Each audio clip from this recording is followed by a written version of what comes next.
हाँ बच्चा पार्टी बताओ बेटा कहाँ तक था। करंट डेंसिटी है ना। करंट डेंसिटी समझने के बाद ना ना ना ना ना ना ना ना हाँ करंट डेंसिटी हो गई थी, रैंडम स्पीड हो गई थी, थर्मल वेलोसिटी की बात कर ली थी, I equal to n I v d derive कर लिया था ना। ठीक है, अब ध्यान से समझिएगा। देखिए अपन ने एक रिलेशन निकाला था, I equal to N A E V d, right. ये जो रिलेशन है ये अपने आप में बहुत इंपॉर्टेंट है, ये आपको याद होना चाहिए। और यहां से अब हम बात करेंगे कि मान लीजिए ये कंडक्टर है और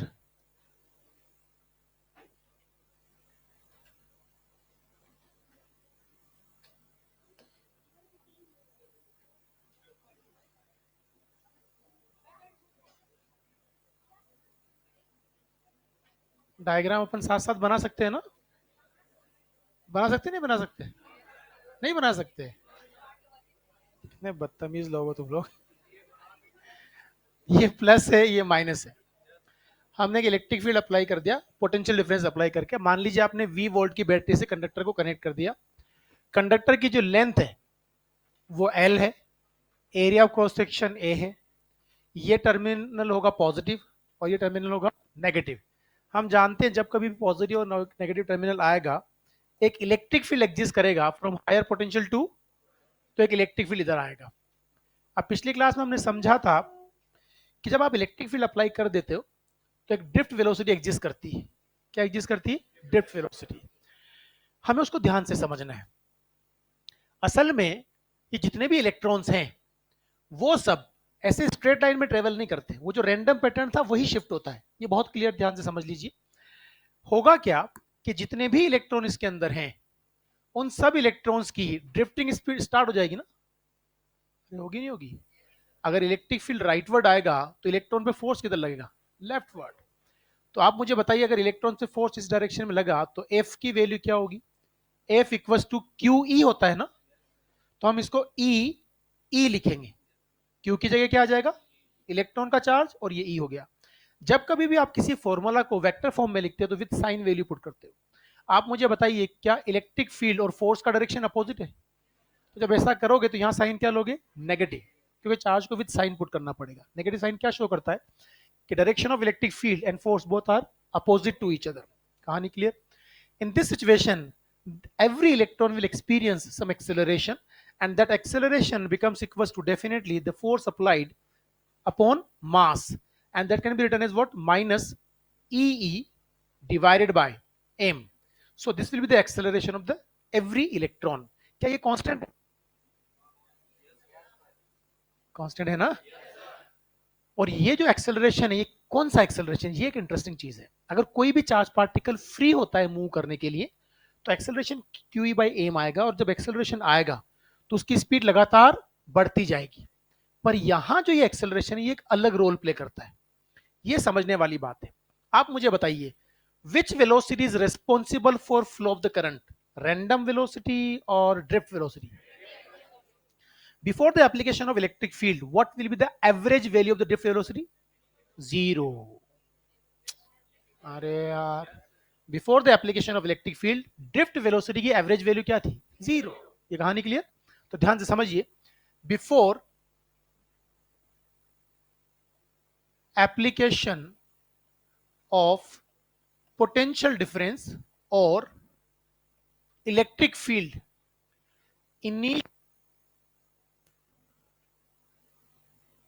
इनिशियल एवरेज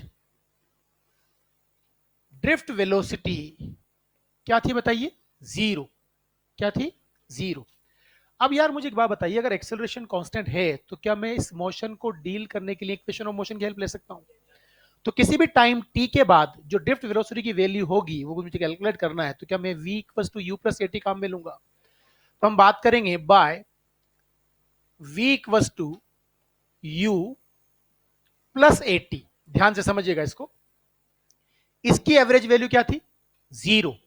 ये एवरेज वैल्यू क्या रहेगी हमेशा? ई बाई एम, जो भी चीज कांस्टेंट होती है उसकी एवरेज और इंस्टेंटेनियस वैल्यू सेम होती है, तो इसमें कोई चेंज नहीं आएगा।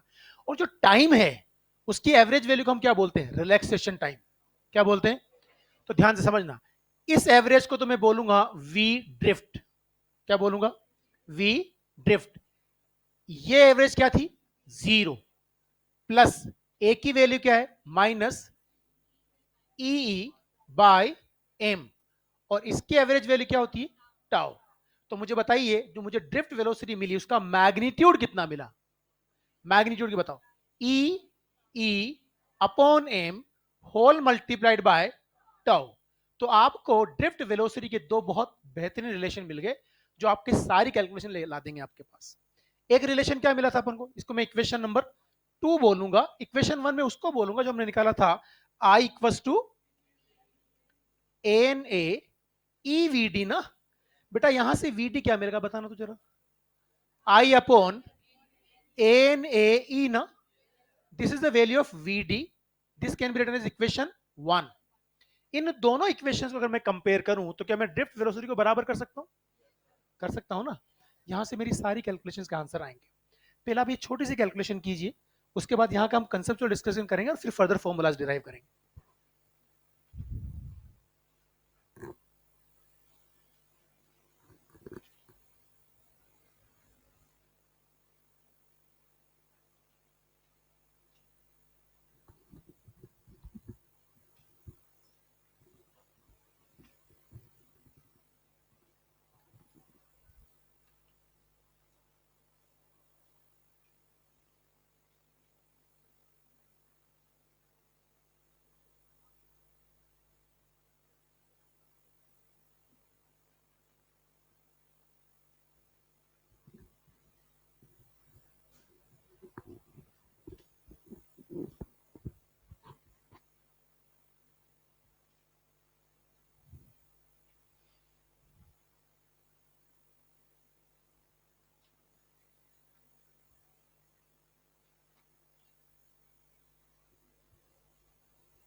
हो गया।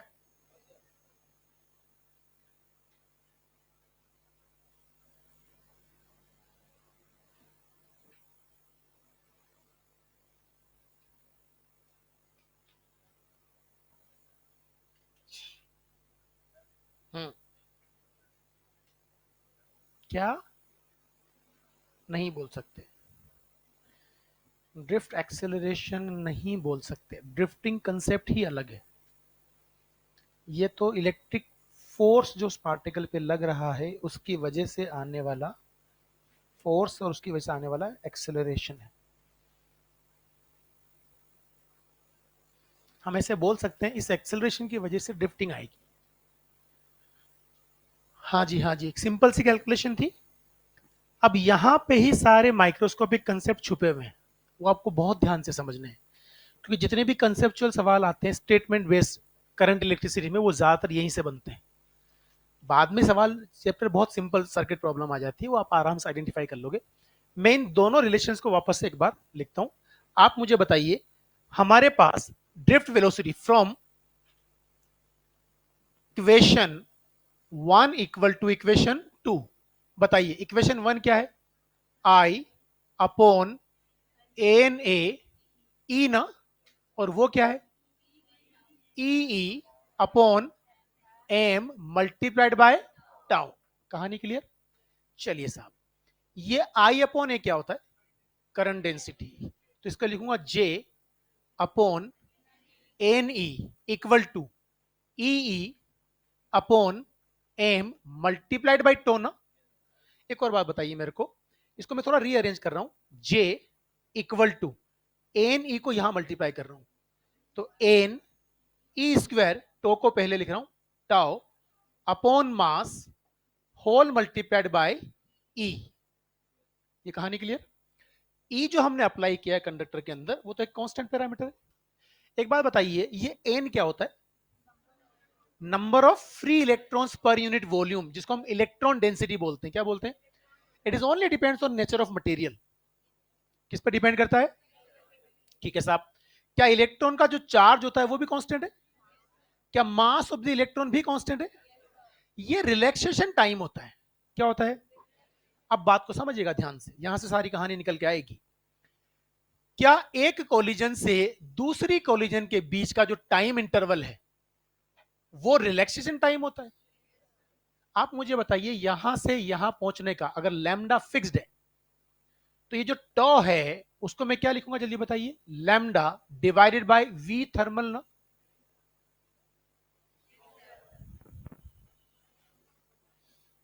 डॉन बिकम्स आदिवासी। समझ में आ गई बात? दो पार्टिकल्स, दो पॉइंट्स के बीच का मैंने डिस्टेंस फिक्स कर दिया। हेलो। अब यहां जाने में मुझे टाइम ज्यादा लगेगा या कम लगेगा, कौन डिसाइड करेगा? स्पीड डिसाइड करेगी ना। अरे, तो एक बार बताइए, दो सक्सेसिव कोलिजन्स के बीच में हमारा इलेक्ट्रॉन किस स्पीड से ट्रेवल करता है? थर्मल स्पीड से ना। तो ये जो टॉ है वो कौन डिसाइड करेगा? थर्मल स्पीड, क्योंकि लेटिस स्ट्रक्चर के अंदर एटम्स की जगह तो फिक्स्ड है ना। तो वो कोलिजन्स की एवरेज वैल्यू फिक्स रहती है, लैम्डा वैम्डा मान लिया, उसमें चेंज नहीं आता। अब सुनिए ध्यान से, क्या जो V थर्मल है इसकी value under root of 3kT upon m था। Every concept is very easy, समझते जाना। क्या ये मास ऑफ इलेक्ट्रॉन फिक्स्ड है? क्या बोल्ट्जमैन कांस्टेंट फिक्स्ड है? अगर हमने टेम्परेचर बढ़ाया तो क्या V बढ़ेगा? अगर V बढ़ा तो क्या टो घटेगा? अगर टो घटा तो क्या ये पूरा घटेगा? मतलब ये जो ब्रैकेट में लिखा हुआ फंक्शन है ये सिर्फ टेम्परेचर पर डिपेंड करेगा। नहीं समझ में आया? अगर मैंने टेम्परेचर बढ़ाया, दो सक्सेसिव कोलिजन्स के बीच की जो स्पीड है वो बढ़ जाएगी, टाइम कम लगेगा। टाइम, तो अगर टाइम कम लगेगा तो ये पूरा का पूरा कम हो जाएगा ना। नहीं समझ में आई बात? समझिए ध्यान से, इस पूरे आर्ग्यूमेंट को हम सिग्मा से रिप्रेजेंट करते हैं। किससे रिप्रेजेंट करते हैं? तो यहां J equal to sigma into E आया। अब सुनिए, ये भी वेक्टर है, ये भी वेक्टर है, तो J equal to sigma into E. मतलब जो करंट डेंसिटी है उसका डायरेक्शन इलेक्ट्रिक फील्ड के डायरेक्शन में होगा। और यहां जो मैंने आर्ग्यूमेंट सिग्मा लिखा है उसकी वैल्यू क्या लिखी जाएगी? N E square tau upon M. And this argument is called as conductivity. क्या बोलते हैं? कंडक्टिविटी। और कंडक्टिविटी का जो रेसिप्रोकल होता है उसको बोलते हैं resistivity. This becomes 1 by sigma. मतलब क्या मिलेगा? एम अपॉन, जल्दी बताओ, एन ई स्क्वायर टो ना। ये कहानी क्लियर? अब ध्यान से समझिएगा, अभी हम वापस उस कंसेप्ट पे आएंगे। कोई बच्चा भी फिलहाल कुछ नहीं लिखेगा, समझेगा, और मैं पूछूंगा अभी यहीं पर। हेलो। हाँ, जो इंस्टॉलमेंट में समझ रहे हैं ना, थोड़ी देर वो यहां हैं, फिर थोड़ी देर कहीं और चले गए। जाने का मतलब पांव से नहीं, खो गए। खोना भी जाना ही होता है। आपने अपने जीवन काल में माइक्रोस्कोप देखा? हे यार, तुम मतलब साइंस के स्टूडेंट 12वीं पास करके यहाँ आके बैठ के बिना माइक्रोस्कोप देखे देखा कभी? धन्यवाद। आपको क्या करना है, आप, ये आपने 10वीं क्लास में पढ़ा होगा, V बराबर आई आर। बोलो ना बदतमीजों। V बराबर आई आर को एक कागज पे लिखिए। किस पे लिखना है? उसको माइक्रोस्कोप के नीचे रख दीजिए और ऊपर से देखिए, आपको J बराबर सिग्मा ई लिखा हुआ दिखेगा। That's why it is called as microscopic Ohm's law. क्या बोलते हैं इसको? It is microscopic Ohm's law. That is the Ohm's law, उसकी हम बात करेंगे अभी। इसके भी हम बात करेंगे। अब एक सिंपल बात देखिएगा, ये जो मेरे पास रिलेशन निकल के आया है, J equal to sigma E, इस रिलेशन को हम क्या बोलते हैं? बोलो ना भाई। Microscopic Ohm's law. देख मत लेना वीवर आया लिख के। पता लगे चलते फिरते किसी लैब में पहुंच गए, सर 1 मिनट आपका माइक्रोस्कोप देखना है, और रात को मुझे मैसेज करें आपने तो कहा था। Microscopic Ohm's law. Actually this all the calculation is known as microscopic forms of the current parameters. जो करंट से रिलेटेड पैरामीटर्स हैं उनका आपने माइक्रोस्कोपिक एनालिसिस किया, कैसे इलेक्ट्रॉन चला, कैसे ड्रिफ्टिंग हुई, कैसे एक्सेलरेशन हुआ, कैसे वो चलेगा, कैसे वो फ्लो करेगा, किस वजह से करंट फ्लो की, ये सारा माइक्रोस्कोपिक एनालिसिस कहलाता है। और इसमें जो ये रिलेशन निकल के आता है इसको अपन बोलते हैं माइक्रोस्कोपिक ओम्स लॉ। अब इसका आप दूसरा क्रियाक्रम करेंगे ध्यान से। आप मुझे बताइए, क्या जे की वैल्यू हमें पता है? आई अपॉन ए ना? क्या सिग्मा की वैल्यू 1/ρ? क्या ई की वैल्यू V/L?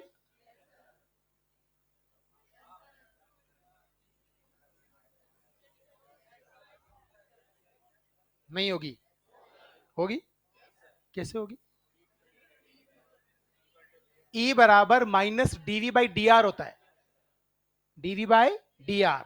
समझ में आ गई बात? तो ये उसी का फॉर्म है V/L। तो दिस बिकम्स ई ना बेसिकली। अच्छा, थोड़ा तमीज से बात करते हैं। इस V को लिखते हैं यहां, चलेगा? आई को यहीं छोड़ देते, हेलो, और यहां लिखते हैं रो एल को ऊपर और ए आ जाएगा नीचे। अगेन ये पूरा कांस्टेंट होता है एट द कांस्टेंट टेम्परेचर। तो V बराबर IR।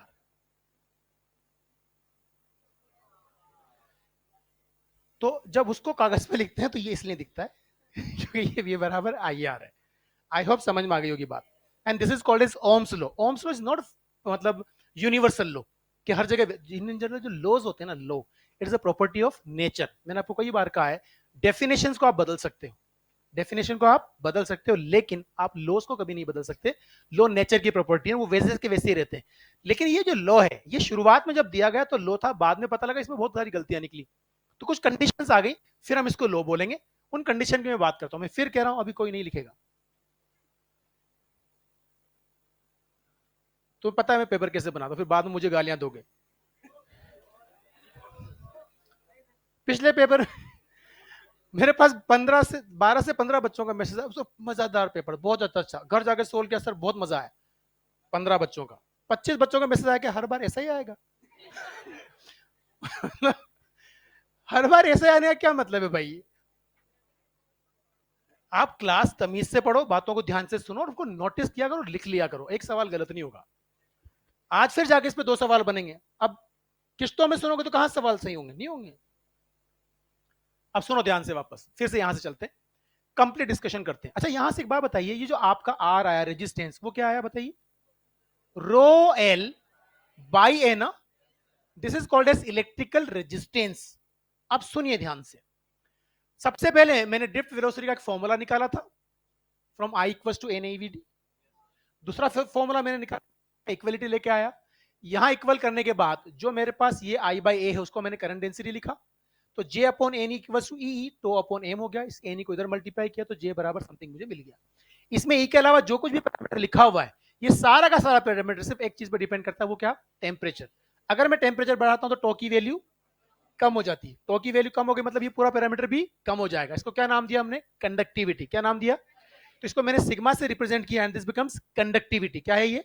कंडक्टिविटी। ध्यान से समझिएगा, क्या कंडक्टिविटी सिर्फ और सिर्फ टेम्परेचर और नेचर ऑफ द मटेरियल पर डिपेंड करेगी? देखो मेरी बात सुनो, दुनिया का कोई सा भी मटेरियल हुआ, हर मटेरियल में इलेक्ट्रॉन का मास और चार्ज तो सेम है ना। इसका मतलब आप इनके साथ कुछ नहीं कर सकते। लेकिन अलग अलग मटेरियल्स के अंदर फ्री चार्ज का नंबर अलग अलग होता है। इसका मतलब एन किस पे डिपेंड किया? नंबर पे। किस पे डिपेंड किया? मटेरियल अलग है तो नंबर बदल जाएगा, नंबर बदला तो एन बदल गया, मतलब ये बदल सकता है। तो सिंपल सी बात ये किस पे डिपेंड किया? Nature of. और ये किस पे डिपेंड किया? तो ये किस पे डिपेंड करेगा? Nature of material and temperature does not depends on physical और geometrical conditions of the material. Length, area, जैसे रेजिस्टेंस है ना, लेंथ बढ़ाने में बढ़ जाएगा, एरिया बढ़ाने में घट जाएगा, तो ये ज्योमेट्रिकल कंडीशन पे डिपेंड करता है। पर ये ज्योमेट्रिकल कंडीशन पे डिपेंड, एक वायर है मेरे पास, उसका कुछ ना कुछ कंडक्टेंस था, कंडक्टिविटी थी, उसकी कुछ ना कुछ रेजिस्टिविटी थी, उसको तू खींच दे, तोड़ दे, मरोड़ दे, गोल बना दे, चपटा बना दे, तेरी मर्जी में जो कर दे, उसकी रेजिस्टिविटी और कंडक्टिविटी सेम रहेगी। अगर आपने नेचर ऑफ द मटेरियल नहीं बदला, आपने टेम्परेचर नहीं बदला, तो सिग्मा और रो में कोई चेंज नहीं आएगा। Sigma and rho both are only depends on nature of material and temperature. Universal constant के अलावा पूरे यूनिवर्स में कोई ऐसी चीज नहीं है जिसे जो टेम्परेचर से नहीं बदलती। यूनिवर्सल कांस्टेंट क्या क्या होता है? ग्रेविटेशन में पढ़ते हैं, G, Planck's constant, H, Stefan constant sigma, Rydberg constant R, ये जो यूनिवर्सल कांस्टेंट हैं वो तो किसी से भी अफेक्ट नहीं होंगे। आप यूनिवर्स में कहीं चले जाओ, किसी भी पैरामीटर से अफेक्ट नहीं होते, इसीलिए वो यूनिवर्सल कांस्टेंट कहलाते हैं। लेकिन उसके अलावा जितने भी कांस्टेंट हैं, बल्कि कोई सी भी चीज है, ऐसी कोई चीज नहीं है जो टेम्परेचर नहीं बदल सकता हो। टेम्परेचर हर चीज को बदल देता है। समझ में आ गई बात? तो वो टेम्परेचर पर डिपेंड करेगा ही। तो आप मुझे बताइए, रेजिस्टिविटी क्या मिली हमें? M upon N E square tau. क्या ये भी इसकी तरह डिपेंड करेगी? अरे उसका रेसिप्रोकल ही तो है भाई। टेम्परेचर बढ़ाने पर टो क्या हुआ था? कम, तो कंडक्टिविटी कम, रेजिस्टिविटी बढ़ेगी। रेजिस्टिविटी बढ़ेगी, रो बढ़ेगी, एल और ए आपने नहीं बदला तो रेजिस्टेंस बढ़ेगा। तो एक बात बताइए, मेटल्स का टेम्परेचर बढ़ाने पर रेजिस्टेंस बढ़ेगा या घटेगा? बढ़ेगा। अब इसके पीछे का लॉजिक समझिए आप। हमने पिछली क्लास में ड्रिफ्टिंग समझने की कोशिश की थी कि ग्राउंड के अंदर बहुत सारे लोग छोड़ दिए हमने और हमें भगदड़ मच गई। हेलो, अगर वो ज्यादा तेजी से दौड़ने लगे हैं तो उनमें टक्करें भी बढ़ेंगी, कोलिजन्स की प्रोबेबिलिटी बढ़ जाती है। तो होता क्या, जब आप टेम्परेचर बढ़ाते हो तो थर्मल स्पीड बढ़ने की वजह से नंबर ऑफ कोलिजन्स बढ़ जाती हैं, और नंबर ऑफ कोलिजन जब ज्यादा हो जाती हैं तो किसी एक डायरेक्शन में फ्लो करने के अंदर उनको प्रॉब्लम आना स्टार्ट हो जाती है। हम कहते हैं रेजिस्टेंस बढ़ गया। क्या बढ़ गया? रेजिस्टेंस। तो कॉजेज अलग अलग हैं। कंडक्टर्स या मेटल्स के लिए टेम्परेचर बढ़ाने पर रेजिस्टेंस बढ़ेगा, लेकिन semiconductors, non conducting materials, electrolytes, जितनी भी चीजें हैं उनका टेम्परेचर बढ़ाने पर रेजिस्टेंस घट जाता है। अब देखिए, सुना बात पे, सारी चीजें काम की। मैं फिर से आपसे बात कर रहा हूं, क्या कंडक्टर्स का रेजिस्टेंस टेम्परेचर बढ़ाने पर बढ़ेगा? क्या रेजिस्टिविटी बढ़ेगी? क्या कंडक्टिविटी घटेगी? एक टर्म होती है conductance, it is a reciprocal of resistance. जैसे कंडक्टिविटी का रेसिप्रोकल क्या है? रेजिस्टिविटी, या रेजिस्टिविटी का रेसिप्रोकल क्या है? कंडक्टिविटी। इसी तरह से रेजिस्टेंस का रेसिप्रोकल क्या होता है? कंडक्टेंस। उसको कैपिटल जी से नोट करते हैं, बात करेंगे, सब चीजों को लिखेंगे। तो याद रखिए, ये जो हमारे पास क्वांटिटी है रेजिस्टेंस, ये ना सिर्फ टेम्परेचर पर डिपेंड करती है, लेंथ और एरिया पे भी डिपेंड करेगी। लेंथ और, लेकिन ये जो दो क्वांटिटीज हैं ये ज्योमेट्री पे डिपेंड किस पे करेंगी? और ये क्लियर है, ये बहुत क्लियर है कि किसी भी मेटल की अगर बात की जाएगी, कंडक्टेंस, कंडक्टिंग मटेरियल्स की बात की जाएगी, टेम्परेचर बढ़ने पर रेजिस्टिविटी या रेजिस्टेंस बढ़ेगा। रीजन क्या है? कोलिजन्स का नंबर बढ़ जाता है, तो किसी एक डायरेक्शन में फ्लो करने के अंदर रेजिस्टेंस बढ़ जाता है। अब सुनिए, अगर मैं आपसे कहूं, क्या इसी तरह का रेजिस्टेंस फ्लो में आप 11th क्लास में पढ़ा करते थे विस्कोसिटी, विस्कस फोर्स, याद है कुछ? एक बात बताइए, मैं एक हनी लेता हूं और एक वाटर लेता हूं, दोनों को फ्लो करवाता हूं, कौन आसानी से फ्लो करेगा? तो हनी क्यों आसानी से फ्लो नहीं कर रहा? उसकी विस्कोसिटी, मतलब उसके फ्लो में एक रेजिस्टेंस ज्यादा है ना। अगर आप हनी को बहुत हाई टेम्परेचर पे गर्म कर लो तो वो भी आसानी से फ्लो करना चालू कर देता है। इवन आप ध्यान से समझिए, हमारे घर में जो कुकिंग ऑयल होता है किचन के अंदर, वो आप पेन में डाल लीजिए, ठंडा था वो, उसको आप पेन में से घुमाने की कोशिश कीजिए, बड़े आराम से घूमेगा वो। अब उसको आप गर्म कर लीजिए, वो भागा भागा फिरता है उसमें। मुफ्त का एक्सपेरिमेंट है भाई। तो वो आसानी से क्यों चल पा रहा है? टेम्परेचर बढ़ने पर उसकी विस्कोसिटी कम हो, तो फ्लो आसान हो गया ना। अच्छा, अगर आसानी से फ्लो कर पा रहा है वो, तो उसका रेजिस्टेंस फ्लो का बढ़ा है या घटा है? कम हुआ है ना। तो लिक्विड्स का टेम्परेचर बढ़ाने पर रेजिस्टेंस घटता है, लिक्विड्स का टेम्परेचर बढ़ाने पर रेजिस्टेंस घटता है, लेकिन कंडक्टर्स का बढ़ता है। यहां कंफ्यूज मत होना, मैं बात कर रहा हूं लिक्विड्स और कंडक्टर्स। सॉलिड्स भी कंडक्टर और नॉन कंडक्टर दो तरह के होते हैं। सॉलिड्स में क्या इंसुलेटर नहीं होंगे? लकड़ी इंसुलेटर है, कंडक्टर है? इंसुलेटर है। प्लास्टिक इंसुलेटर है। नहीं समझ में आई बात? और बहुत कॉमन लेवल, सेमीकंडक्टर सॉलिड होता है ना? अरे होता नहीं होता। सेमीकंडक्टर्स का जब टेम्परेचर बढ़ाते हैं तो कंडक्टिविटी बढ़ जाती है, रेजिस्टिविटी घट जाती है। उसका रीजन अलग है। उसका रीजन क्या है? कि उसमें number of charge carriers room temperature में बहुत कम होते हैं। जब टेम्परेचर बढ़ाते हैं तो कोवेलेंट बॉन्ड ब्रेक होते हैं, चार्ज कैरियर्स ज्यादा फ्री हो जाते हैं। ज्यादा चार्ज कैरियर्स होने की वजह से ज्यादा चार्ज फ्लो होता है, तो हम कहते हैं उसकी रेजिस्टिविटी घट गई, कंडक्टिविटी बढ़ गई। नहीं समझ में आई बात? तो नॉन कंडक्टिंग मटेरियल हो गए, या सेमीकंडक्टर हो गए, या लिक्विड्स हो गए, इन सभी का टेम्परेचर बढ़ाने पर इसकी रेजिस्टिविटी घटती है, लेकिन कंडक्टर्स की रेजिस्टिविटी बढ़ती है। आई होप समझ में आ गई होगी बात। ठीक है, अब आप इस पे मेहरबानी कर लें, या पीछे से करेंगे? यहीं से शुरू करेंगे ना? पहले यहां से करो जल्दी, पहले लिख ले। जल्दी लिख ले, तो तुम नहीं लिखा ना, मैं अगले पेज पर आ जाऊंगा।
क्या हुआ?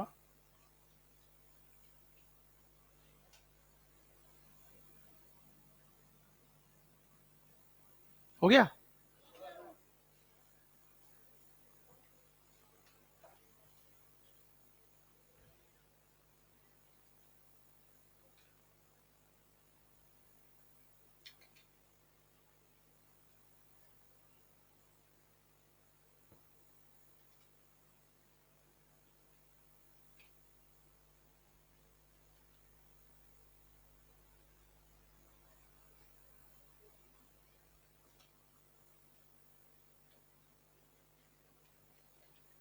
बढ़े? नहीं बढ़े? अब सुनिए, पक्का बढ़े? ठीक है। देखिए, अब हम क्या करेंगे, सबसे पहले आप देखिए, हमारे पास रेजिस्टिविटी का रिलेशन क्या मिला बताइए? M upon N E square tau. आपको सिर्फ ये याद करना है, ये याद होना चाहिए। अगर ये याद रहा, काम बन जाएगा। मैं आपको बहुत सारे फॉर्मूले याद करने के लिए नहीं बोल रहा हूं।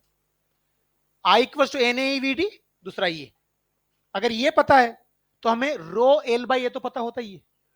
अब इससे बहुत आसानी से बाकी सारे फॉर्मूले ला सकते हो। एक और बात बहुत क्लियर कर दूं, कुछ बच्चों को इन माइक्रोस्कोपिक पैरामीटर्स से रिलेटेड जो न्यूमेरिकल्स होते हैं वो सोल्व करने में बड़ी दिक्कत आती है। इसका वजह ये नहीं कि उनसे सवाल सोल्व नहीं होते, मेन कॉज क्या है, you don't know the conversion of the factors in each other.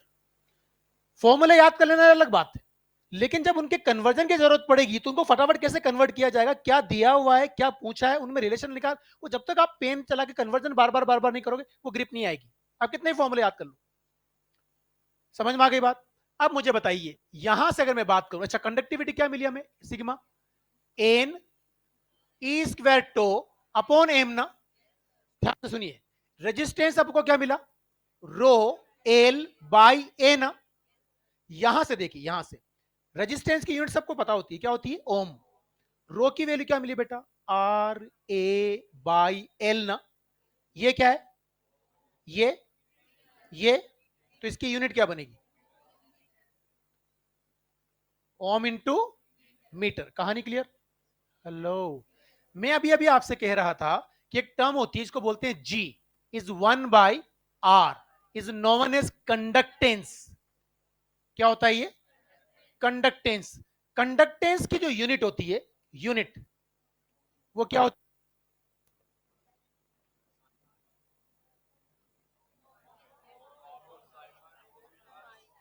उल्टा ना, और इसका सिंबल भी उल्टा होता है,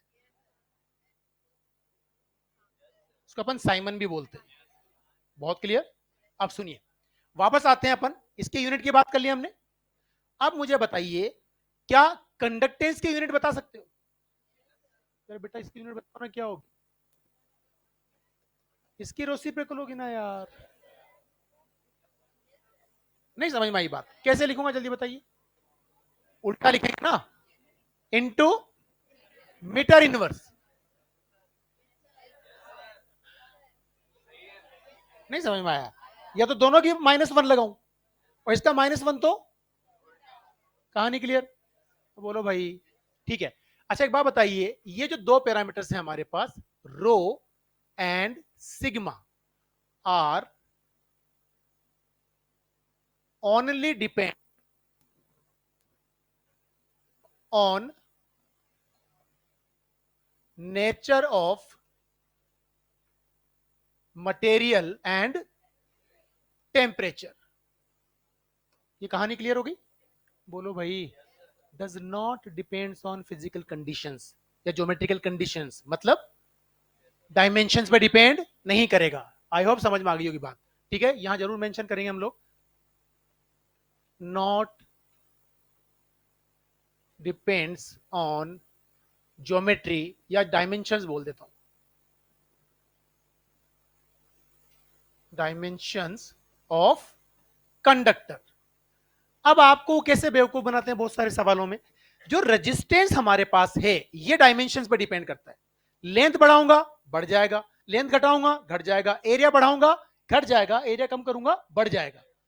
तो वो स्ट्रेचिंग स्ट्रेचिंग वाला हम न्यूमेरिकल्स करेंगे, वहां और क्लियर हो जाएगा। लेकिन ये दो पैरामीटर्स इन सब पे डिपेंड, तो वो चुप कैसे बोल देता है साहब एक कंडक्टर की लेंथ दोगुनी कर दी, एरिया हाफ कर दिया, बताइए रेजिस्टिविटी कितनी होगी? कोई चेंज। क्योंकि रेजिस्टिविटी और कंडक्टिविटी इन पे डिपेंड नहीं करती। किस पे डिपेंड करेगी? Nature of material and temperature.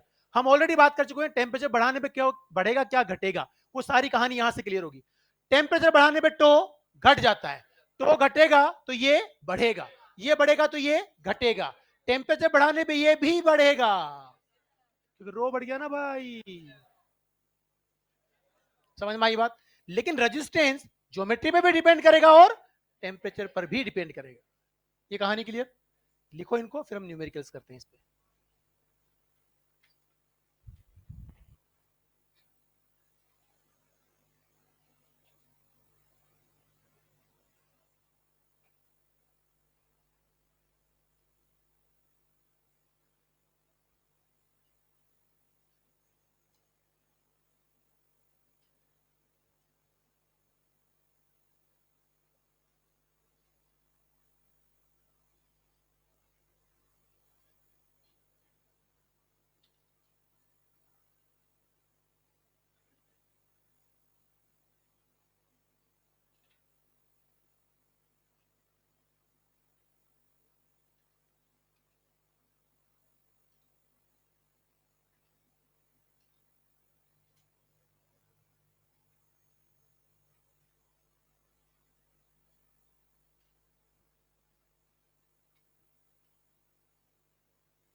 बढ़ जाए।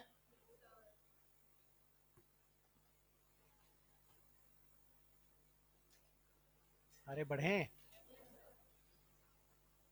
अब एक बार सवाल मैं आपको एक्सप्लेन कर देता हूँ, फिर उसको लिखवा दूंगा, सवाल को सॉल्व करेंगे।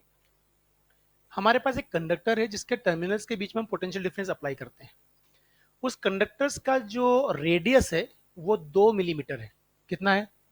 2 मिलीमीटर। इन जनरल जो रेडियस ऑफ द कंडक्टर्स होता है हमारे घर में, जो हाउस होल्ड सप्लाई होती है, वो मिलीमीटर में होता है रेडियस। तो रेडियस कितना दिया? 2 मिलीमीटर, राइट। उसके अंदर जब मैं पोटेंशियल डिफरेंस अप्लाई करता हूं तो उस कंडक्टर के अंदर 250 वोल्ट पर मीटर का इलेक्ट्रिक फील्ड आ जाता है। कितना इलेक्ट्रिक फील्ड आता है? 250 वोल्ट पर, और मैंने ये देखा कि उसमें 2 पाई एम्पियर की करंट फ्लो स्टार्ट हो जाती है। कितनी? 2 पाई एम्पियर की करंट फ्लो स्टार्ट हो जाती है। तो मुझे बताना ये है कि उसका स्पेसिफिक रेजिस्टेंस कितना है। अब देखो आपको क्या दे रखा है उसने, क्या दे रखा है, इलेक्ट्रिक फील्ड दे रखा है, रेडियस दे दिया मतलब एरिया पता लग गया, बोलो भाई, करंट भी दे दिया, और क्या पूछा है, specific distance. You will use the formula of microscopic ohms law to solve the question. J बराबर क्या होता है, सिग्मा ई। क्या सिग्मा ई में ई छुपा हुआ है? क्या सिग्मा 1/रो होता है? क्या जे की वैल्यू I/A होती है? तो क्या यहां से मैं रो ला सकता हूं? जो पैरामीटर्स मुझे दे रखे हैं उनकी वैल्यू पुट करूंगा तो मुझे मिल जाएगा ना। क्वेश्चन लिखिए, when a potential difference is applied, when a potential difference is applied across ends of the conductor, across ends of the conductor of radius 2 millimeter, radius 2 millimeter, an electric field of 250 volt per meter, an electric field of 250 volt per meter set up inside the conductor, set up inside the conductor, due to which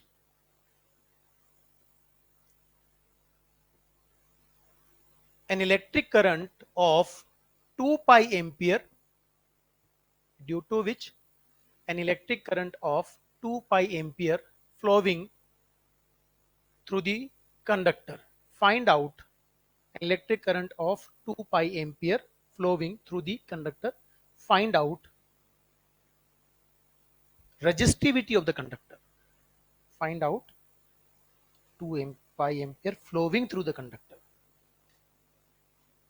Find out resistivity of conductor. चलिए क्या use करेंगे हम, microscopic ohms law। Solve करिए फटाफट, देखते हैं कितने लोग निकालते हैं answer.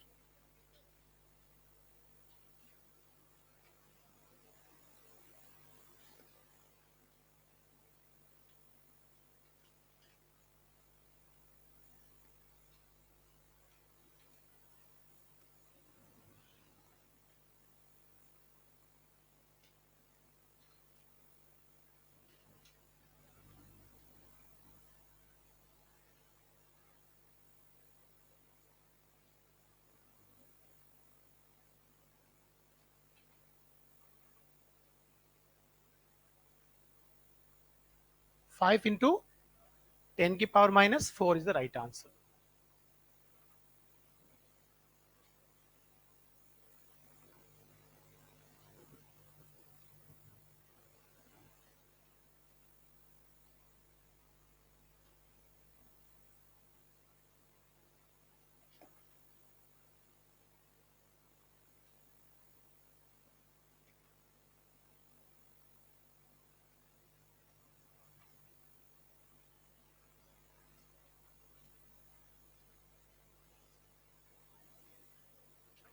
Five into 10⁻⁻⁴ ohm into metre. ठीक है,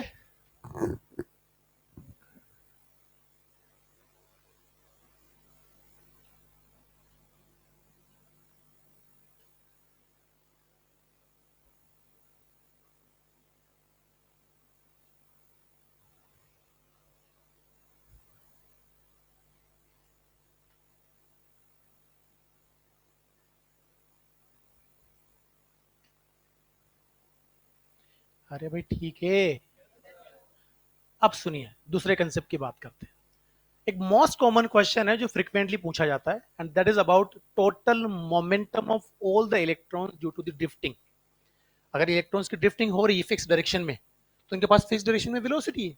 अब उस कंडक्टर में जितने भी इलेक्ट्रॉन भरे हुए सबका अपना अपना मास है, सबकी ड्रिफ्ट वेलोसिटी बराबर है।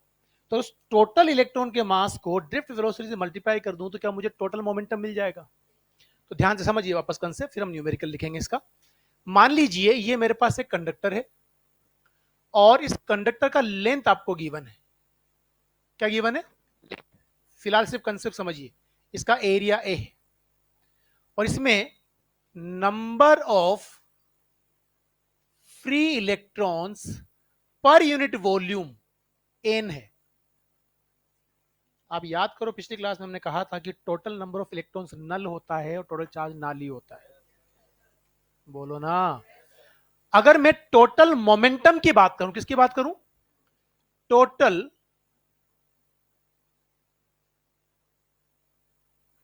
Momentum of all free electrons, तो जो पी टोटल होगा वो M total multiplied by V drift होगा ना।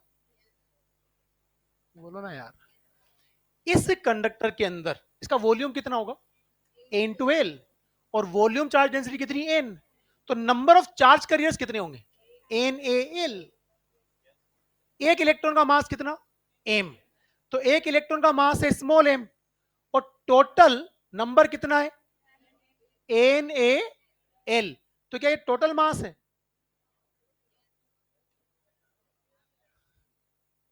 क्या ये इलेक्ट्रॉन का मास था? क्या टोटल नंबर इतना है? ये कैसे? पर यूनिट वॉल्यूम इतना है। टोटल वॉल्यूम कितना है? एल। तो टोटल वॉल्यूम से मल्टीप्लाई कर दिया तो टोटल नंबर ऑफ इलेक्ट्रॉन्स मिल गया ना। एक का मास इतना है। बोलो भाई। ड्रिफ्ट वेलोसिटी की वैल्यू क्या मिलेगी? आई अपॉन एन ए ई। समझ में आई बात? तो आई अपॉन एन ए ई ना। बोलो। क्या यहां से एन ए कैंसिल हो जाएगा? तो जैसे आप एन ए को कैंसिल करोगे, बताइए मोमेंटम कितना मिल गया? एम एल आई अपॉन ई। अब इस सवाल में अगर ध्यान से देखोगे तो इलेक्ट्रॉन्स का मास आपको पता होता है, चार्ज भी आपको पता होता है, तो आपको दो ही तो पैरामीटर चाहिए, length of the conductor and. समझ में आ गई बात? सवाल लिखिए। When a 50 volt potential difference, when a 50 volt potential difference applied, when a 50 volt potential difference is applied across ends of the conductor, across ends of the conductor of resistance 0.5 ohm, of resistance 0.5 ohm, a current start flowing inside the conductor, a current start flowing inside the conductor.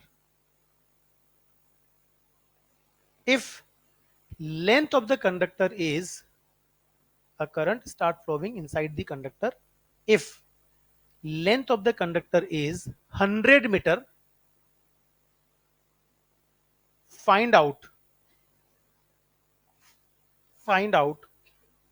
total momentum of all the electrons of the conductor, total momentum of all the electrons of the conductor.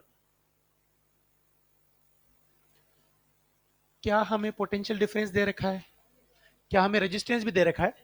वहां से हम current निकाल सकते हैं क्या? चलो solve करके बताओ आंसर। ये पूरा नहीं लिखना पड़ेगा आपको यहां से यहां तक।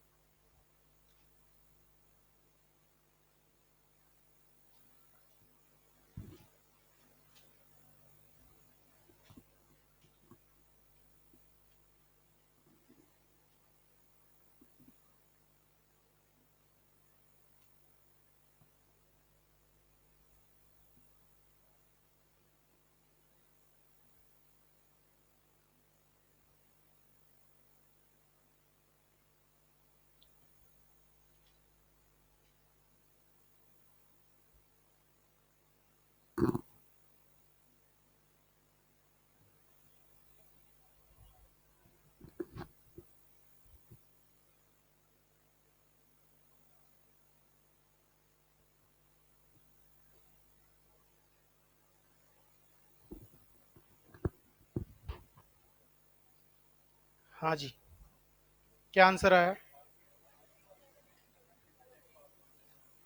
5.7 इंटू 10 की पावर -8 या +8? -8 सबका आ रहा है।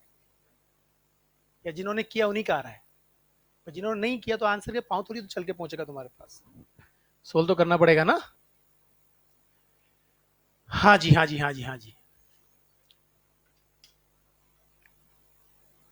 यही वैल्यू पुट कर देते हैं। 9 × 10⁻⁻31 तो मास होता है। अच्छा, लेंथ कितनी, 100 ना, करंट कितनी, 100, अरे 50/0.5 ना, तो करंट भी कितनी, बहुत धन्यवाद आपका।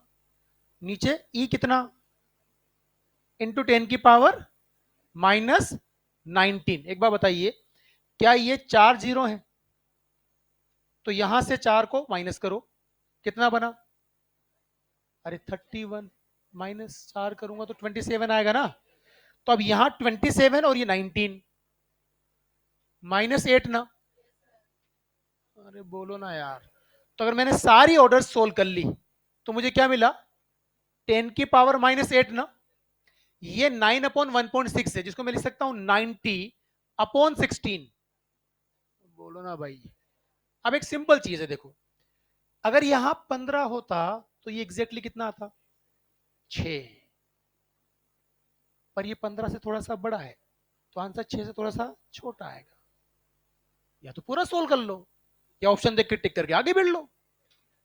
नहीं समझ में आई बात, तो इट वुड बी अप्रोक्सीमेटली 5.7 × 10⁻⁻8।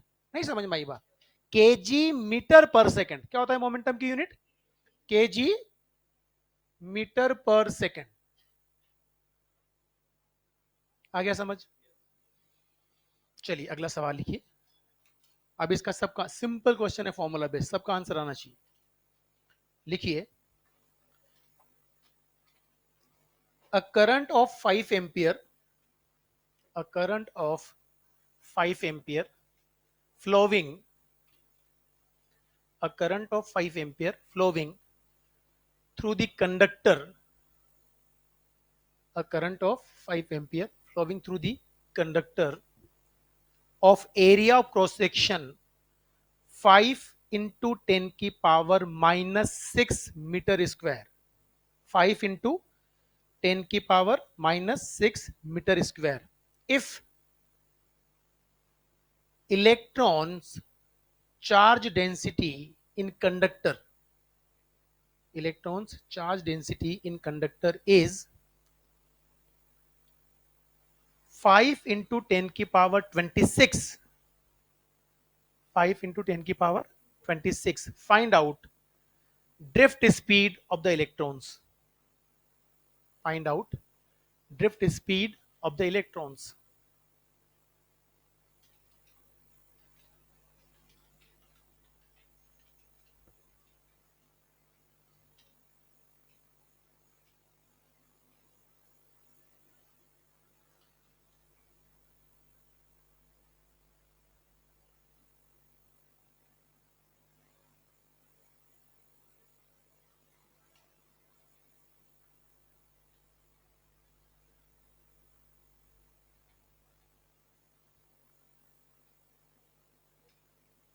और जोर से बोल।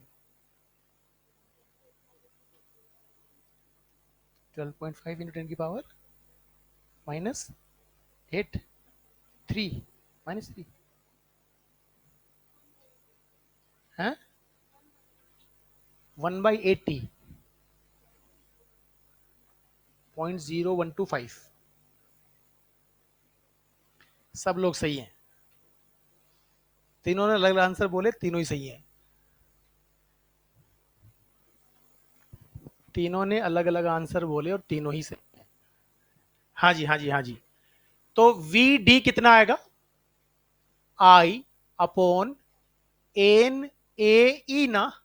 आई कितना दिया हुआ है, 5, एन कितना दिया हुआ है, 5 × 10⁻26, ए कितना दिया हुआ है, 5 × 10⁻⁻6। हेलो, और ई कितना है, 1.6 × 10⁻⁻19। ये कहानी क्लियर। अब देखिएगा आप, यहां हम 5 तो कैंसिल कर देंगे, बोलो ना यार।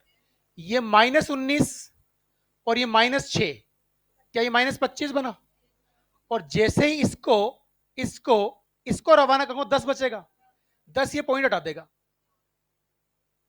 हटा दिया ना, ये कितना बना 16 इंटू 5 80, तो आंसर क्या है 1/80।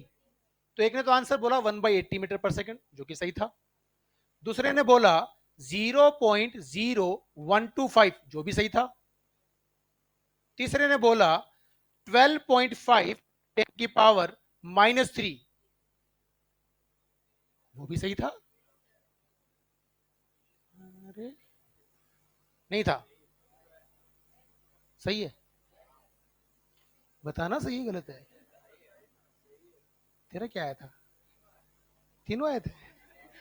हाँ तो यहां भी तो तीनों आए, यहां से हम ये लाए फिर यहां से ये लाए, तीनों आए। चुप रहे बदतमीज।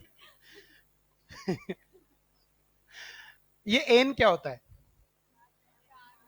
ये इलेक्ट्रॉन्स चार्ज डेंसिटी होती है, number of electrons per unit volume को ही इलेक्ट्रॉन चार्ज डेंसिटी बोलते हैं। अरे number of electrons per unit volume जो स्मॉल एन है उसी को पर यूनिट वॉल्यूम होती है ना वो, उसी को डेंसिटी बोलते हैं, चार्ज डेंसिटी। अगला सवाल लिखिए, in a copper wire, in a copper wire there are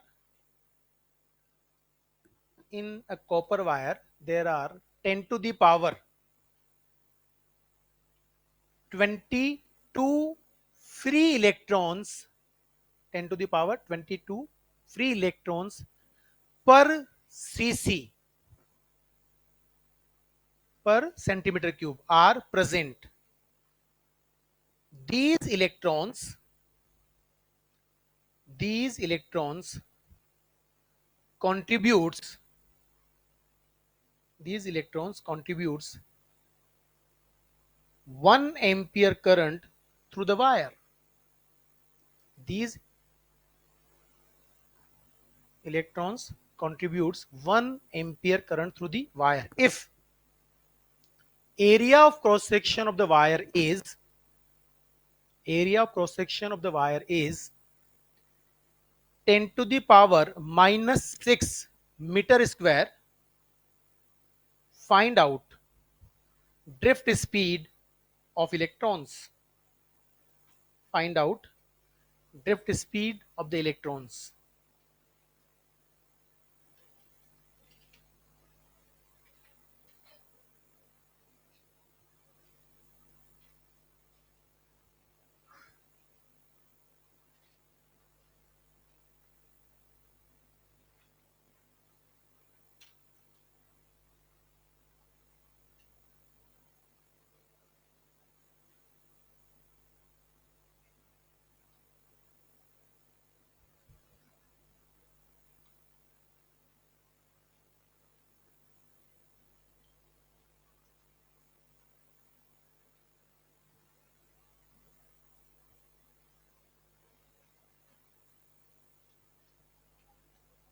Hmm?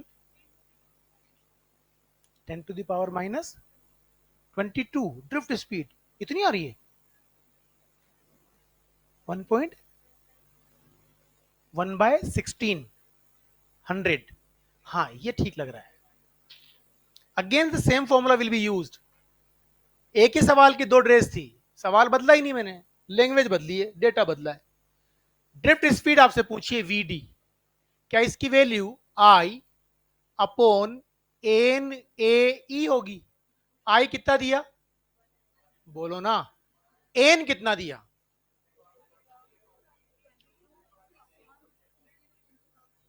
Ten की पावर 28 दिया है, वो सेंटीमीटर क्यूब है, मीटर क्यूब में कौन लेके जाएगा? 10 की पावर 16। शांति बनाए रखें। एन कितना दिया था आपको?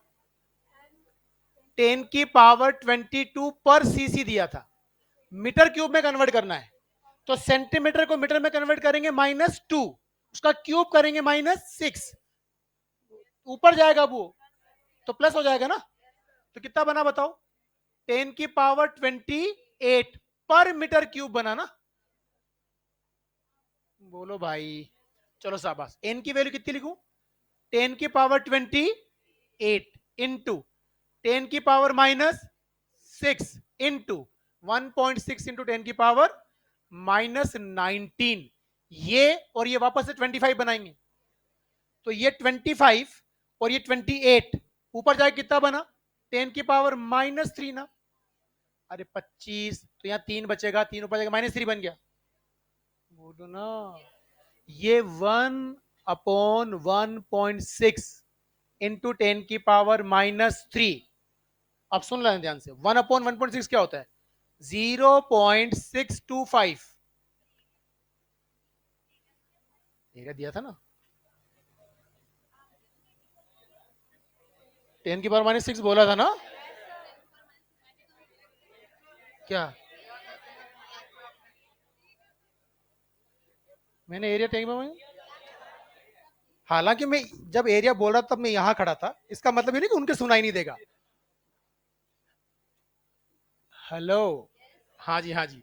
10 की पावर -3 will becomes 6.25 इंटू 10 की पावर -4 मीटर पर सेकंड। अब एक बात ध्यान से सुन लीजिए, अगर आपसे वो कोई उल्टा सीधा कैलकुलेशन करने के लिए बोले और एक्सेलरेशन ड्यू टू ग्रेविटी पूछे फाइनली, क्या पूछे?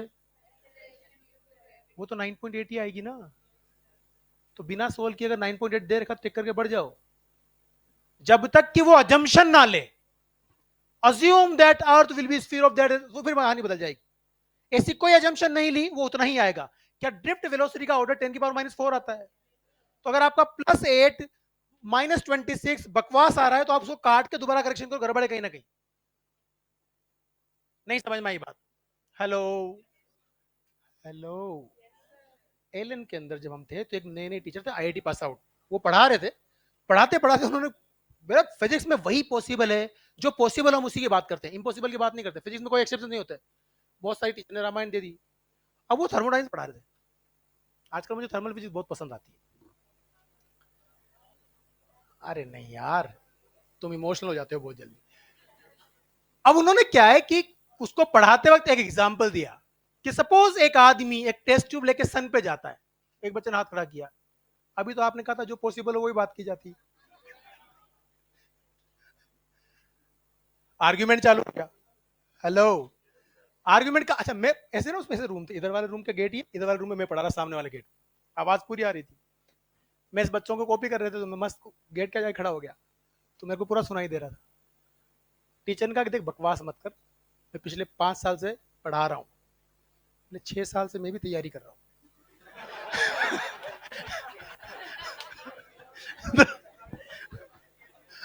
मतलब ये लिटरली मैंने सुना है।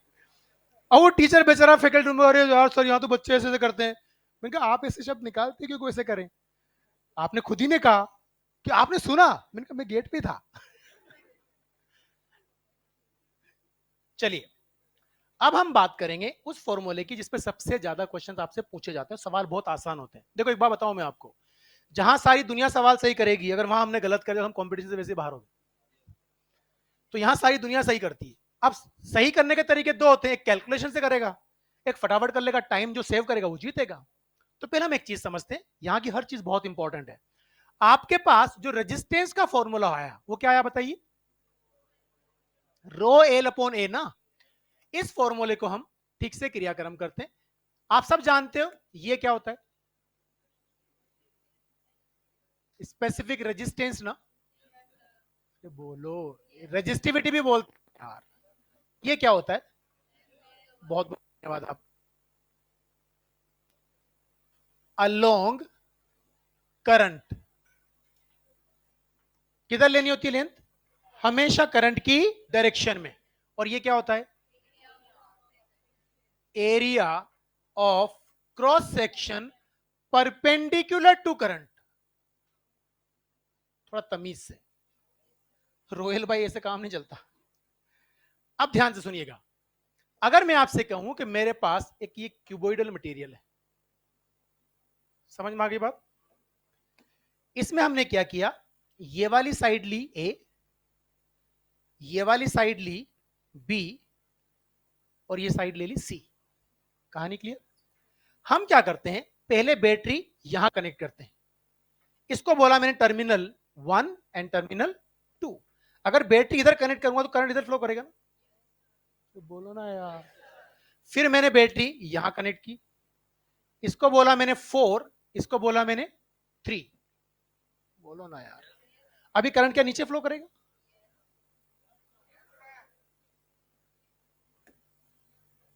पीछे वाली जो सरफेस थी उसको बोला 5 और सामने वाली को बोला 6। कहानी क्लियर? अब ये मटेरियल तो एक ही, तो रो तो सबका सेम होगा ना। अगर मैं आपसे पूछूं यार 1 और 2 के बीच का रेजिस्टेंस बता, तो आप कहोगे सर देखिए ये वाला जो एरिया क्रॉस सेक्शन है इससे करंट चलेगी ऐसे, लेंथ कितनी आएगी सी, एरिया कितना आएगा, तो बताओ क्या लिखूं, रो सी अपॉन ए बी ना। बोलो भाई, बहुत बहुत धन्यवाद। आर 3 4 पे आते हैं। 3 4 जो है उसका एरिया कौन सा बनेगा, ये वाला ना, करंट नीचे चलेगी ना, तो लेंथ क्या बनेगी बी, और एरिया ये वाला बनेगा, तो ए इंटू सी ना। तो क्या लिखूं बताओ, रो बी अपॉन ए सी ना, आर बिटवीन 5 and 6। करंट ऐसे चलेगी, ये वाला एरिया बनेगा ना सामने वाला, बोलो ना। तो ये एरिया कितना बनेगा बताइए, ये कितना है बी और ये कितना है सी, तो लेंथ क्या बनेगी ए। क्या लिखूं बताओ, रो ए अपॉन बी सी। नहीं समझ में आया? अब वो कई बार क्या करता है, वो कहता है आपको A equals to A, B equals to 2a and C equals to 3a, तो रेजिस्टेंस का ऑर्डर बताइए। नहीं समझ में आया? कुछ समझ में आया? अब अगर आपसे कहे if a equals to a, b equals to 2a and c equals to 3a,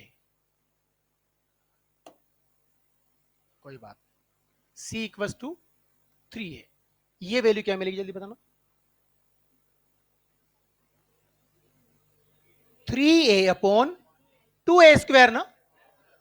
अरे यार बेटा, रो तो वही रहेगा ना, 3, ये कितना है ए ना, अपॉन ए इंटू बी क्या बनेगा 2a स्क्वायर, ये कैंसिल हुआ क्या, क्या मिला 3 रो बाई 2a। ये कहानी क्लियर?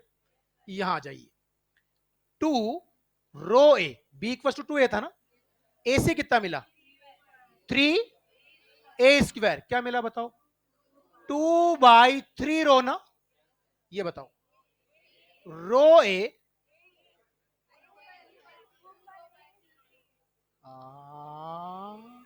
ओ भाई इतना बड़ा पाप मैं कैसे कर सकता हूं, हालांकि मैंने किया।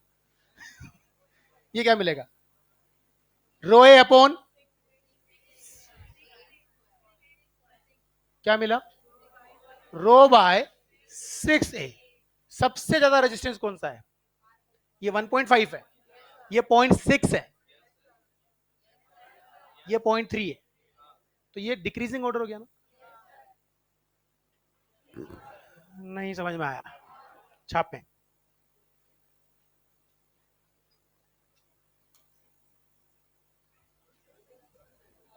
क्या समोसा, तुम्हें कैसे पता समोसा?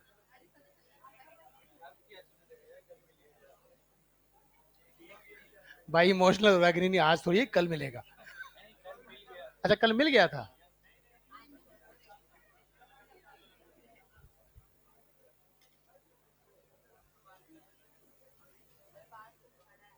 हम्म, कोई खड़ा है?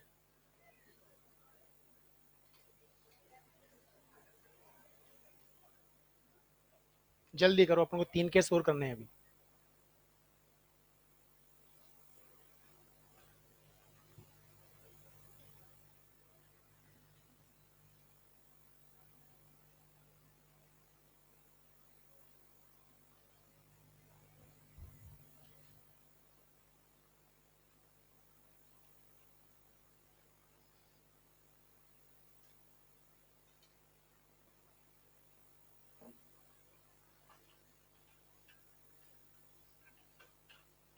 आ जाओ आ जाओ।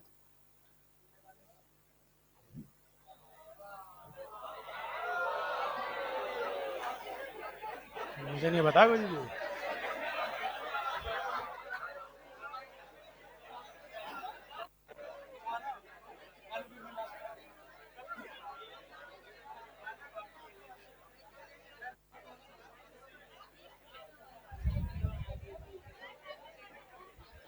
तुम कॉपी करो फटाफट।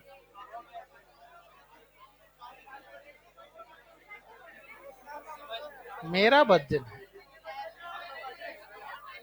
मेरा बर्थडे जा चुका है।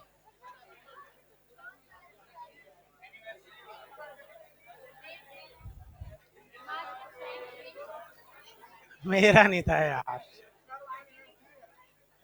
असल में मेरे बेटे का बर्थडे था, और वो स्कूल जब गया तो वो क्या करता है, सबसे छोटा है, तो वो अपनी बहनों के बर्थडे से कंपेयर करता है। जब उनका बर्थडे होता है तो वो लिस्ट बना लेता है पूरी कि आपने क्या क्या किया। अब उसके बर्थडे पे उससे ज्यादा चाहिए अगले पे।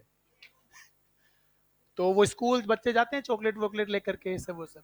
तो उसने लास्ट टाइम में किसी बेच में पढ़ा रहा था, तो मारिया का बर्थडे था, तो उस दिन बच्चों ने से मतलब कहीं पोस्ट वोस्ट देख लिया, तो समोसों की जिद की, तो मैंने ठीक है खिला दिए, तो उसको याद था।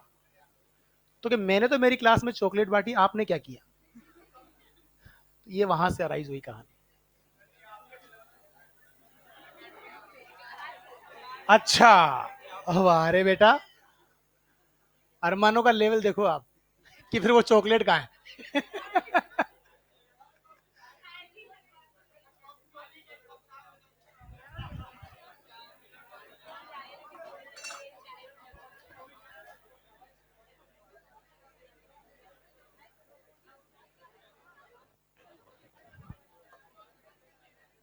जल्दी करो बेटा, 3 4 केस करने हैं।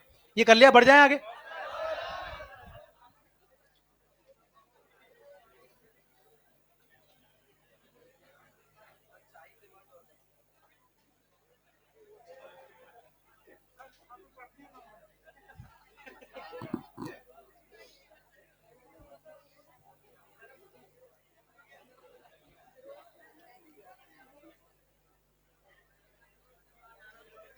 बढ़ जाए आगे।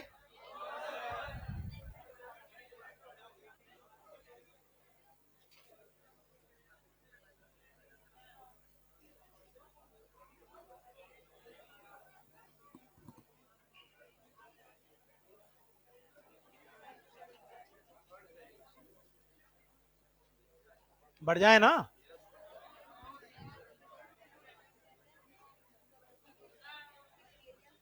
ध्यान से देखना। हाँ, समोसे खाते हुए मतलब, तुमसे किस, मैंने तो आज तक नहीं सुना कोई आंखों से खाता है। बोले समोसे खाता हुआ कैसे देखेंगे। उसको छोड़ो, इधर देख ले तू।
ये ले जाना, मैं नहीं खाऊंगा,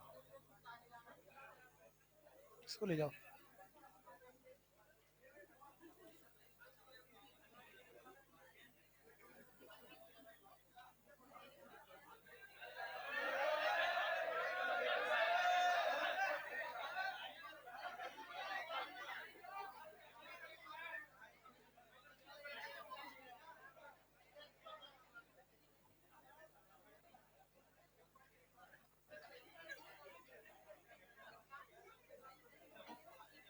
चलो ठीक है, हो गया बहुत। इधर देखो, सब लोग ध्यान से देखना। ये हमारे पास एक होलो सिलेंडर है जिसका इनर रेडियस ए है, आउटर रेडियस बी है। बेसिकली कहानी कुछ ऐसी है, जैसे मान लीजिए सिलेंडर है, इसको ध्यान से देखो, आज तो आज ये सिलेंडर है, तो इसकी जो इनर रेडियस है वो क्या है, ए, आउटर कितनी है, बी। तो सॉलिड सेक्शन से फ्लो होती है ना करंट। अगर बाहर का रेडियस बी है तो बाहर वाला पूरा एरिया कितना बनेगा, पाई बी स्क्वायर, और अंदर केविटी का कितना, तो ये सॉलिड वाला कितना, पाई बी स्क्वायर माइनस, जिससे करंट जाएगी। तो यहां क्या कहानी बनती है कि मान लीजिए करंट जो है वो लेंथ के अलोंग फ्लो रही है। Find out resistance if current is flowing along the length. आप मुझे बताइए वो एरिया क्या बनेगा जिससे करंट फ्लो होगी, पाई बी स्क्वायर माइनस, और लेंथ इधर एल आ जाएगी ना, तो रेजिस्टेंस की वैल्यू क्या आ जाएगी, रो L upon pi. Very simple. इसका जो ये एरिया ऑफ क्रॉस सेक्शन है ना, उसको अगर ध्यान से देखो तो वो एरिया ऑफ क्रॉस सेक्शन ऐसा बनेगा, ये वाला। तो ये वाला एरिया आपने यहां लिख दिया, कहानी क्लियर। वहां दुनिया बदल जाएगी, वहां करंट रेडियली बाहर जा रही है, रेडियली। इसमें क्या होगा कि ये वाला एंड होगा V1 पोटेंशियल पे, ये वाला एंड होगा V2 पोटेंशियल पे, V1 बड़ा होगा V1 से, V2 से, तो ये करंट इधर चलेगी। ये कहानी क्लियर। अब यहां आपने क्या किया, फिर से अपन देखते हैं। जैसे मान लीजिए मेरे पास एक होलो सिलेंडर है, हमने इस होलो सिलेंडर की इनर पूरी की पूरी सरफेस को V1 पोटेंशियल पे रखा और बाहर वाली को, और V1 is greater than V2, तो करंट किधर चलेगी, हायर से लोअर, तो रेडियली बाहर चलेगी ना वो। नहीं समझ में आई बात। अब कहानी बदल जाएगी, अब इतना आसानी से नहीं निकलेगा। तो आपको करना क्या पड़ेगा, सबसे पहले एक पतला सा सिलेंडर कंसीडर करना पड़ेगा जिसकी जो थिकनेस हमने कंसीडर की है, ये जो थिकनेस है इसकी, ये थिकनेस dr है और लेंथ इसकी l है। क्या मुझे बता सकते हो इसका एरिया कितना होगा, ये जो मैंने एलिमेंट्री सिलेंडर कंसीडर किया है, इसका एरिया कितना होगा।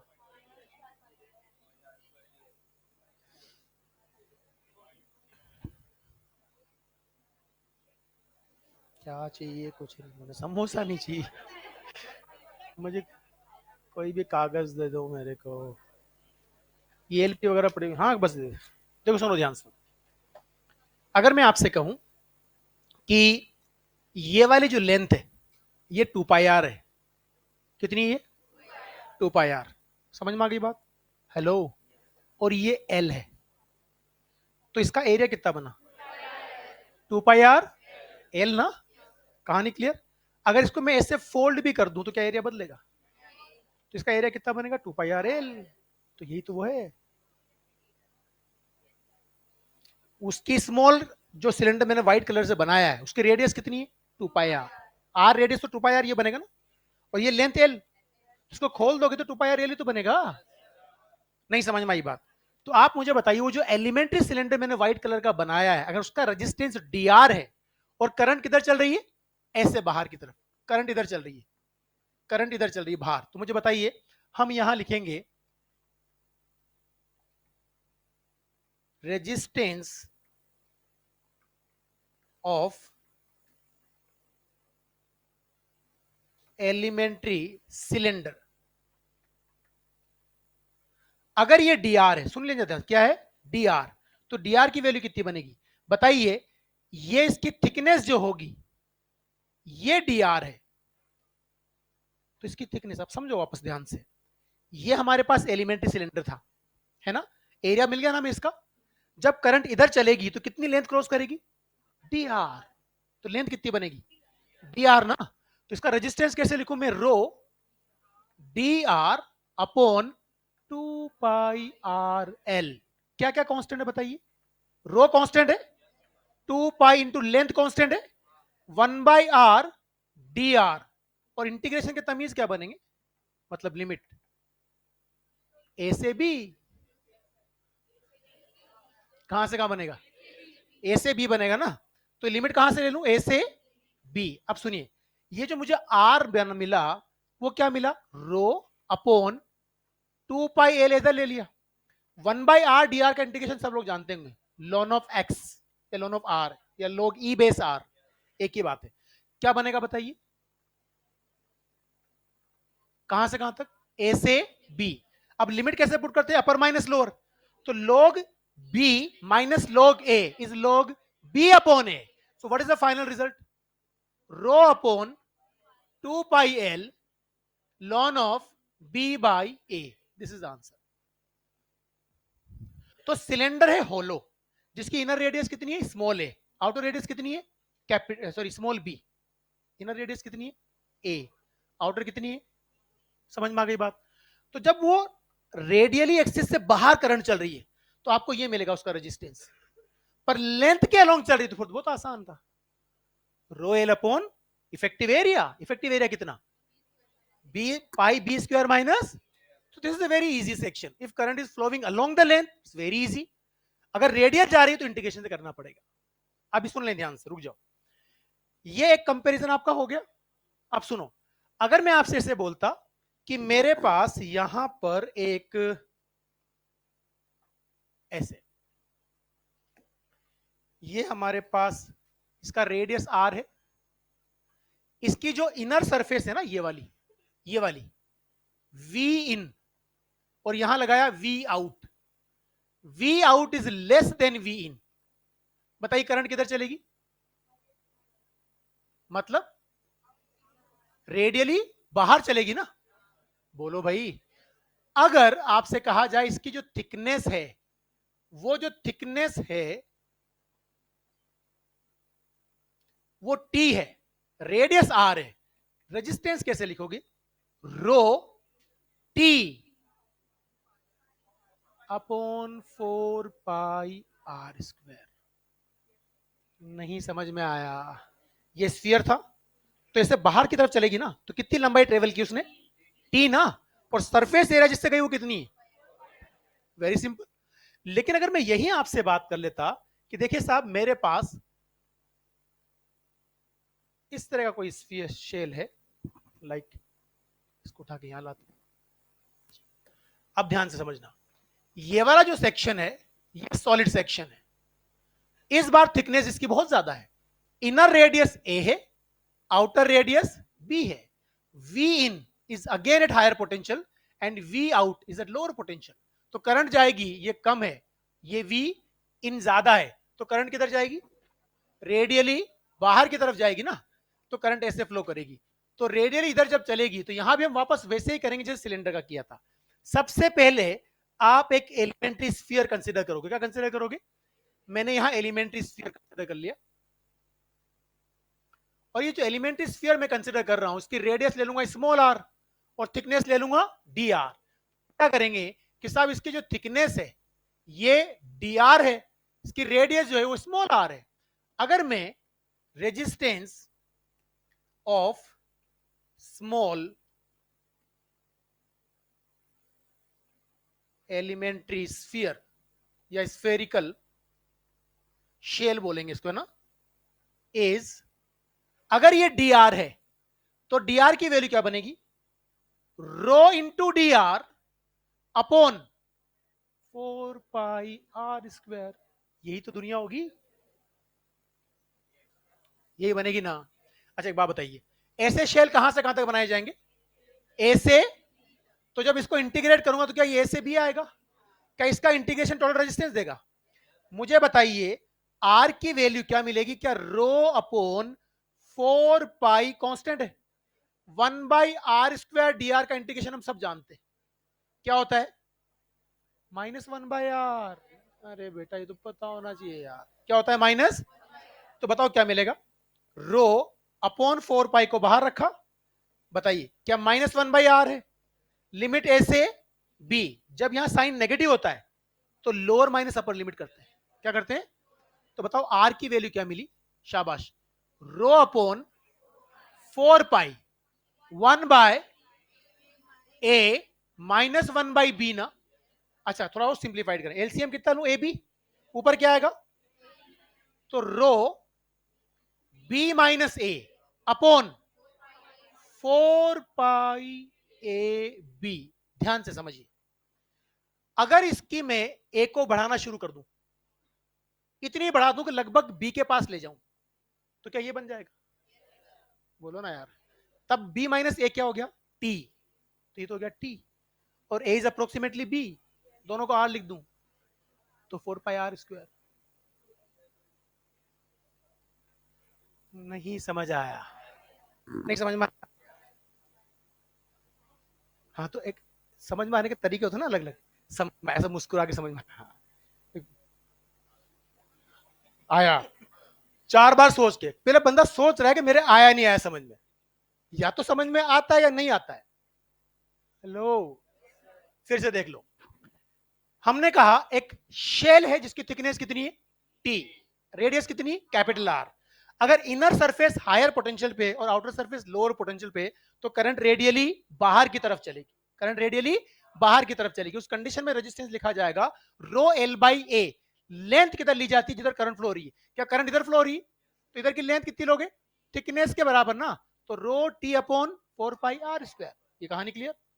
अब आ जाइए आप शेल के पास, जिसकी इनर रेडियस कितनी है? ए। आउटर रेडियस कितनी है? बी। तो ये अच्छा खासा थिक हो गया ना। अब मुझे पहले एक एलिमेंट्री शेल कंसीडर करना पड़ेगा, जिसका रेडियस कितना है? स्मॉल आर, और थिकनेस कितना है? D R. तो जब यहां से यहां करंट चलेगी तो कितनी लेंथ ट्रेवल की? D R. तो इस छोटे से शेल का जो रेजिस्टेंस होगा डी आर, उसकी वैल्यू कितनी लिखूंगा? Rho into D R upon इसका सरफेस एरिया कितना? 4 पाई आर स्क्वायर। बोलो भाई, क्या रो अपॉन 4 पाई कॉन्स्टेंट बाहर लिया? लिमिट्स ऑफ इंटीग्रेशन क्या होंगी? ए से बी तक बनाऊंगा ना शेल, तो आपने ए से बी लिमिट पुट कर दी, 1/r² इंटीग्रेशन -1/r होता है, और जब यहाँ नेगेटिव साइन आता है तो लोअर माइनस अपर, तो 1/a माइनस 1/b, तो रो अपॉन 4 पाई 1/a माइनस 1/b हो जाता है। बोलो भाई, अगर मैं आपसे कहूं कि बताइए इसका एलसीएम लिया तो 4 पाई, ऊपर b माइनस है, नीचे a भी आ जाएगा। बोलो ना यार। नाउ इफ, अगर मैं ऐसे बोलता आपको सिर्फ, if a is approximately b, a लगभग b के बराबर हो गया, बोलो ना, जीरो नहीं होगा, कुछ तो वैल्यू मिलेगी ना उसकी। तो b माइनस ए को तो मैंने क्या बोल दिया? t, और a इंटू बी, अगर ये अप्रोक्सीमेटली दोनों आर हो गए तो ये क्या बोल दूंगा? R square. तो मेरा वो फॉर्मूला क्या बन गया? Rho T upon 4 pi R square. Justified? नहीं समझ में आया? This is the extreme limit of the resistance which can be asked in NEET exam. इससे ऊपर कोई बात नहीं की जा सकती। इसके बाद तो अगली क्लास में अपन कर लेंगे सारे सवाल, वायर खींच दिया, बेंड कर दिया, घुमा दिया, ये कर दिया, परसेंटेज चेंज सब कर लेंगे। आई होप समझ में आ गया होगा। Now this is the first case, इनको बना लीजिए, इनकी प्रैक्टिस करनी है। कंसेप्ट बिल्डर 1, ईएलपी 1, और एक्सरसाइज के अंदर देना बेटा, एक्सरसाइज के अंदर आ जा भैया इतना है।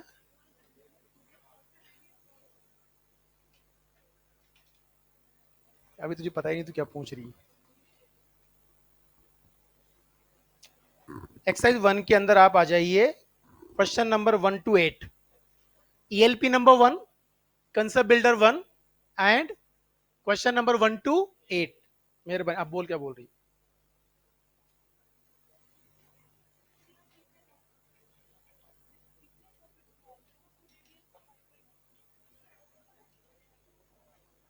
Length of the hollow tube is 5 meter. Its outer diameter is 10.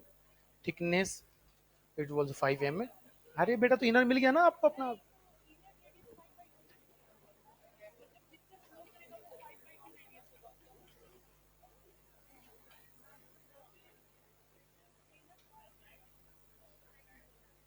क्या? स्लाइड चेंज कर दें? अच्छा, फोटो है इन्होंने। तुम बेटा यहाँ कॉपी नहीं कर सकते तो घर तो तुम्हारा देव भी नहीं करे, भूल जाओ तुम। क्या? नेक्स्ट क्लास भी होगी तो इसके बाद ही तो होगी। मैं नहीं छोड़ता हूँ क्लास, फिर जाना तू नेक्स्ट क्लास में। यार ये इतने आलसी कैसे हो सकते हो तुम लोग?